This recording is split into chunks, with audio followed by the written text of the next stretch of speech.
आज जंगल में बहुत तेज बारिश हो रही थी और उधर दूसरी ओर सुंदर और सुंदरी की लड़ाई हो रही थी। अरे भाई, ऐसा भी क्या कह दिया मैंने तुमसे? सिर्फ यही तो कहा है मौसम जरा खराब है, थोड़े पकोड़े बना लो, थोड़े अंडे के, थोड़े प्याज के। तुम्हें इतनी मौत आ रही है। अरे सामान तो मैं ही ला रहा हूँ। आ रहा है, जब से मेरी शादी हुई है तैने तो मुझे एक नौकरानी बना के रख दिया है। जब भी बारिश की 4 बूंदे ना पड़े तो पकोड़ों पे उतर आता है। चल पकोड़े तो मैं बना दूंगी, लेकिन आलू के बनाऊंगी। प्याज व्याज अंडे वंडे के मेरे बस की ना है बनाने। इतना काम न कर सकती हूँ मैं, समझा? अपना काम कर। ऐसा है, ज्यादा बोलेगी तो तेरे बाल पकड़ के यहीं दे के मारूंगा। नास बेटी, जब से मेरी जिंदगी में आई है खराब करके रख रखी है। कितनी बार बोला है जो काम दिया करूं चुपचाप कर दिया कर, लेकिन नहीं, तुझे तो हर काम में टांग ही अड़ानी है। और हाँ, तेरे बाप ने नौकर दिया है क्या तुझे दहेज में? अरे मेरा बाप तो जब नौकर देता ना, जब तेरी शक्ल अच्छी होती। तेरी शक्ल जितनी अच्छी है उसके हिसाब से दहेज भी ज़्यादा ही मिला है तुझे, समझा? और हाँ, अपना मुंह मत चला, नौकर लाऊंगी दहेज में। अरे तू है तो सही नौकर जैसी शक्ल का, कर लेना थोड़ा काम, तू भी हाथ बटा लिया कर थोड़ा काम में। सुंदर और सुंदरी की तो आज बहुत तेज लड़ाई हो रही थी। उधर दूसरी ओर जो उनके पड़ोस में कालू और गौरी रहते थे वो उनकी बातें सुन रहे थे। इसने सुंदरी ने आलू के पकोड़े तो बना लिए थे, लेकिन प्याज और अंडे की नहीं बना रही थी। ऐसा है, एक काम कर, आलू की पकौड़ियाँ भी तू ही ठूस ले, मुझे नहीं चाहिए। अरे खानी है तो खा ले, ना खानी तो मत खा, परा को मर जाके। मैं तो आलू की ही बनाऊंगी, मेरे बस की ना है 36 पकाने बनाने। आया बड़ा चल के, जब देखो इसकी बना लो उसकी बना लो। अरे तेरा पेट है कि कुआ? खानी है तो आलू की खा, वरना दफा हो जाए यहाँ से। कालू, आज ये दोनों इतनी तेज किस बात पे लड़ रहे हैं? पकोड़ी पकोड़े की तो सुनाई आ रही है, लेकिन और किसी बात की सुनाई नहीं आ रही। जरा जाके तो देखो इनके घर में, आखिर मसला क्या है? हम भी तो जाने आखिर इतनी तेज लड़ाई हो किस बात पे रही है। चलो थोड़े मजे लेकर आते हैं। गौरी, दोनों एक साथ जाएंगे तो उसको शक हो जाएगा कि हम दोनों उसकी आवाज सुनकर आए हैं। एक काम करता हूँ, पहले मैं जाकर देखता हूँ, क्या पता उसने पकोड़े बना रखे हो। अगर पकोड़े बना रखे होंगे तो मैं तुम्हें लेने आऊँगा, ठीक है गौरी? कालू और गौरी तो हमेशा खाने की ही तलाश में रहते थे। वो हर जगह सिर्फ खाना ही ढूंढते थे। हाँ कालू, तो तुम बैठे क्यों हो? जल्दी जाओ और जल्दी देख कर आओ उस सुंदरी की बच्ची ने पकोड़े बनाए भी हैं या नहीं। इतनी तेज बारिश हो रही है, पकोड़ों का मज़ा मिल जाए तो मज़ा ही आ जाए। जाओ जाकर देखो। और हाँ गौरी, दूसरों के पकोड़ों पे तो नजर डाल रही हो, कभी खुद भी काम कर लिया करो, खुद भी बना लिया करो। तुम तो कभी पकोड़े नहीं बनाती। आज देखो जंगल का मौसम कितना अच्छा है, बारिश हो रही है, बारिश, वो भी कड़ाके वाली बारिश। कालू, मेरा मुंह मत खुलवा, समझा? तुझे तो पता ही है मैं क्यों पकोड़े नहीं बना रही। ना तो घर में तेल है, ना ही बेसन और ना ही आलू। पकोड़े के तेरे तल दो। बता, तू बैठेगा कढ़ाई के अंदर? बता ना, ज़्यादा ही बनता है, सामान तो लाकर नहीं देता, और फरमाइशें देखो राजा महाराजाओं जैसी हैं तेरी। अरे चुप कर जा, अरे चुप कर जा, मैं लड़ने के मूड में नहीं हूँ। उधर सुंदर और सुंदरी लड़ रहे हैं, ये ही काफी है। चल भाई, मैं तो चलता हूँ यहाँ से। पता चला मेरी और गौरी की ही लड़ाई हो गई, जाकर तो देखूं सुंदरी लड़ क्यों रही है भला। कालू बारिश में ही सुंदरी के घर चला जाता है। वो तो सिर्फ ये देखने जा रहा था कि सुंदरी ने पकोड़े बनाए हैं या नहीं। उसकी लड़ाई में उसे कोई भी इंटरेस्ट नहीं था। उधर मिट्ठू और मिट्ठू की पत्नी हरियाली बहुत ज़्यादा अच्छे से बातें कर रहे थे, रोमांटिक बने में। मिट्ठू जी, मैंने आपको पकोड़े बना के खिलाए, कैसे लगे आपको? जरा बताओ तो। आपने तो कुछ बताया भी नहीं। मुझे तो बहुत अच्छे लगे, आज बहुत दिन में बने थे। हरियाली, भला ऐसा हो सकता है कि तुम कुछ चीज बनाओ और वो अच्छी ना बने? ऐसा तो कभी नहीं हो सकता। इतनी अच्छी और इतनी लाजवाब चीज मैंने आज तक नहीं खाई। तुम पकोड़े बनाती हो ना, तो ऐसा लगता है तुम्हारे हाथों में जादू है, जादू, समझी? बहुत टेस्टी। आप भी ना मिठू जी हमेशा मेरी तारीफ करते रहते हैं। अरे मैं तो सिर्फ आप ही के लिए बनाती हूँ ताकि आपको अच्छी लगे। बाकी मैंने आज तक घर पर भी नहीं बनाया। आपको पता है मैं घर पर काम भी नहीं करती थी, सिर्फ जब से शादी हुई है तब से ही करती हूँ। मुझे पता है, मेरी हरियाली मुझसे बहुत प्यार करती है, इसीलिए तो मुझे बारिश में गरम गरम पकोड़े बनाती है, पकोड़े। हाँ मिट्टू जी, ये बात तो बिल्कुल ठीक है। पता है मेरी माँ ने कहा था अपने पति का बहुत ख्याल रखना है तुझे हरियाली। कालू भी सुंदरी के घर पहुंच गया था। सुंदरी कालू को देखकर रोने लगती है। कालू अच्छा हुआ तू आ गया।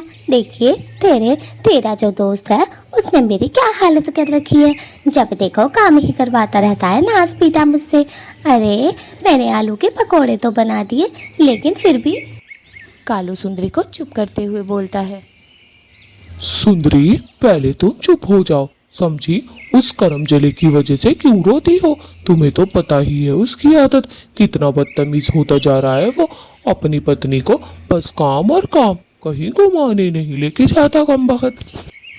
कालू तुम ही बताओ मेरी इसमें क्या ही गलती है। अरे बारिश हो रही तो ठीक है, मैंने पकोड़े बना दिए आलू के। अब मुझसे कहता है अंडे और प्याज के पकोड़े भी बनाओ। इसके बाप की नौकर हूँ क्या मैं, जो पूरी बारिश में पकोड़े ही तलती रहूं? कालू तुम पकोड़े खाओगे? बाकी बातें तो कालू भूल जाता है, बस सुंदरी की एक ही बात सुनता है कि कालू तुम पकोड़े खाओगे। ये सुनते ही कालू के तो कान खड़े हो जाते हैं। हाँ हाँ सुंदरी, मैं पकोड़े खाने ही तो आया हूँ। अरे अरे नहीं नहीं, मेरा मतलब है मैं पकोड़े खाने थोड़ी आया हूँ, मैं तो तुम्हारी आवाज़ सुनकर आया था। फिर वो सुंदरी के वहाँ से चला जाता है। जैसे ही उसे पता चलता है सुंदरी ने पकोड़े बनाए हुए, वो कौरी को बताने चला जाता है ताकि कौरी भी अच्छे से पकोड़े खा सके। कौरी को भी पकोड़े बहुत पसंद थे बारिश में। जल्दी से कौरी के पास जाता है भागा भागा। कालू तुम आ गए क्या? सच में सुंदरी ने पकोड़े बनाए हैं? जल्दी बताओ जल्दी, मेरे से तो रहा नहीं जा रहा। काश की बनाए हो। अरे वो बहुत अच्छे पकोड़े बनाती है। कालू जल्दी बताओ, मुँह सिल कर क्यों बैठे हो? या थप्पड़ खाकर बताओगे उसने पकोड़े बनाए हैं या नहीं? हाँ जल्दी बताओ। अरे मेरी सुंदर पत्नी, थोड़ा सब्र करो, सब्र करो। हाँ हाँ, मैं तुम्हें यही बताने आया हूँ। उसने आलू के पकोड़े बनाए हैं और उसने मुझसे भी पूछा खाओगे क्या कालू? मैंने खाए भी नहीं, पहले सोचा गौरी के पास जाता हूँ, उसे लेकर आता हूँ। हाय मेरा सुंदर पति, मुझे तो पता ही है तुम मेरा कितना ख्याल रखते हो। अरे जल्दी चलो जल्दी, कहीं पकोड़े खत्म ना हो जाए। और वो सुंदर कहाँ मर रहा था नाच पीटा, कहीं ऐसा ना हो सारे के सारे पकोड़े खा जाए कमबख्त मारा। चलो कालू हम लोग जल्दी से चलते हैं और पकोड़े खा के आते हैं गर्मा गर्म। हाँ हाँ गौरी चलो, लेकिन अभी सुंदर घर पर नहीं है। उसके आने से पहले ही हम दोनों पकोड़े सपाचट कर जाते हैं और सुंदरी तो हमें गुस्से में सारे पकोड़े खिला भी देगी। बोल के गया है मुझे नहीं खाने पकोड़े, ठूस ले तू ही। चलो हम ठूस लेते हैं जाके। कालू अगर रोज ही हमारे खाने का इस तरीके से इंतजाम हो जाए तो हम दोनों को कोई मेहनत करनी ही ना पड़ेगी। बस आराम से सोएंगे, खाएंगे, पिएंगे और ऐश करेंगे। क्या बात है कालू, मैं तो कितना अच्छा बोलती हूँ। अब बिना बातें करे हमें सुंदरी के घर चले जाना चाहिए। चलो। हाँ गौरी चलो, लेकिन उसे ये नहीं लगना चाहिए कि हम दोनों पकोड़े खाने आए हैं। पहले उससे अच्छे तरीके से बात कर लेना, उसके बाद ही पकोड़ों पे नजर डालना, ठीक है? उसे थोड़ा दिलासा दे देना। सुंदर से उसकी अभी अभी ताजी ताजी लड़ाई हुई है ना, उसे लगना चाहिए कि हम दोनों उससे प्यार करते हैं। अब चलो। कालू और कौरी तो चल देते हैं सुंदरी के घर पकोड़े खाने। सुंदरी को ये थोड़ी ना पता था कि ये दोनों पकोड़े खाने आए हैं। बस वो दोनों तो पकोड़े ही खाने गए थे, सुंदरी को कोई दिलासा विलासा देने नहीं गए थे। गौरी की तो राल टपकी जा रही थी। एकदम से वो पहुंच जाते हैं सुंदरी के घर। गौरी तुम दोनों कितने अच्छे हो बताओ। मेरी सुबह सुबह लड़ाई सुनकर दौड़े दौड़े चले आए। तुम जैसे दोस्त मिलने मुश्किल ही नहीं, नामुमकिन है। अरे तुम दोनों बहुत अच्छे हो, मेरी कितनी मदद करते हो और मुझे कितना दिलासा देते हो। पागल है क्या सुंदरी? ऐसी बातें मत कर समझी, वरना गुस्सा हो जाऊंगी। अरे तेरी दोस्त हूँ, कोई ऐरा गहरा नहीं हूँ। तेरे बारे में मैं नहीं सोचूंगी तो और कौन सोचेगा, समझी। जैसे ही कालू ने मुझे बताया, मैं तो भागी दौड़ी चली आई बिना नाश्ता किए। हाँ सुंदरी, सुबह से मैंने और गौरी ने कुछ नहीं खाया है। हमें टेंशन हो रही थी, तेरी आवाज जो आ रही थी लड़ने की, हम इसलिए नहीं आए कभी सुंदर गुस्सा कर दे। अब सुंदर को बाहर जाते हुए देखा था, तभी तो मैं आया था। गौरी ने बोला मुझे भी बुला कर ले जाना अगर सुंदर ना हो तो। हाय हाय हाय भगवान, दोनों के दोनों बेचारे भूखे परेशान होके आए हैं। चलो तुम दोनों टेंशन ना लो, मैंने गर्मा गर्म पकोड़े बना रखे हैं, दोनों खाओ पियो मौज करो। वो जो सुंदर नास पीटा मेरा पति है ना, उसे तो एक पकोड़ा ना दूंगी मैं। चलो अब मैं लेकर आती हूँ और खाओ। गौरी और कालू यही तो चाहते थे। पकोड़ों की प्लेट देख के दोनों की राल ऐसे टपक रही थी कि बस पूछो मत। दोनों जल्दी जल्दी पकोड़े खा जाते हैं और सुंदरी तो बहुत खुश हो जाती है और उसकी भर भर की तारीफ भी करते हैं। सुंदरी, तुम्हारे हाथों में तो जादू है, इतने टेस्टी पकोड़े मैंने कभी नहीं खाए। कालू भी उसकी हाँ में हाँ मिलाते हुए बोलता है। हाँ गौरी, तुम एकदम सही कह रही हो। जिंदगी में मैंने भी इतने टेस्टी पकोड़े सिर्फ सुंदरी के हाथों के ही खाए हैं। अरे बेकार है वो जिसे सुंदरी के हाथ के पकोड़े पसंद आए। सुंदर तो बहुत खुशकिस्मत है जो उसे सुंदरी मिली। कालू, फिर भी वो मुझ में कमियां ही निकालता रहता है। बताओ क्या कमी है मुझ में?